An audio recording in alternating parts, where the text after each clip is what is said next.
Hello നമസ്കാരം, ഏവർക്കും പുതിയ മണിച്ചിത്രത്താഴ് എന്ന ചിത്രത്തിൻ്റെ രണ്ടാം ദിവസത്തെ കേരള ബോക്സ് ഓഫീസ് കളക്ഷൻ റിപ്പോർട്ടാണ് എന്നൊരു വീഡിയോ ഭാഗത്ത്.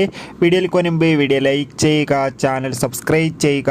ഈ വരുന്ന ഓഗസ്റ്റ് സെപ്റ്റംബർ മാസം ധാരാളം ചിത്രങ്ങൾ ഇനി അങ്ങോട്ട് OTT റിലീസ് ചെയ്യാൻ പോവുകയാണ്. നമ്മുടെ ചാനൽ ഭാഗം പരിശോധിച്ചാൽ നിങ്ങൾക്ക് കാണാൻ വേണ്ടി സാധിക്കുന്നതായിരിക്കും. മോഹൻലാൽ, ശോഭന, സുരേഷ് ഗോപി, ഇന്നസെൻ്റ് എന്നൊക്കെ പ്രധാന കഥാപാത്രങ്ങളായ ചിത്രമായിരുന്നു മണിച്ചിത്രത്താഴ്. ചിത്രത്തിന് അതിഗംഭീരമായ പോസിറ്റീവ് റെസ്പോൺസ് തന്നെയാണ് മൂന്നാം ദിവസം വന്നുകൊണ്ടിരിക്കുന്നത്. അതുകൊണ്ട് തന്നെ ഏവരുമേറെ ആകാംക്ഷയോടെയാണ് ചിത്രത്തിൻ്റെ ഓരോ കളക്ഷൻ അപ്ഡേഷനും അറിയാൻ വേണ്ടി കാത്തിരുന്നത്.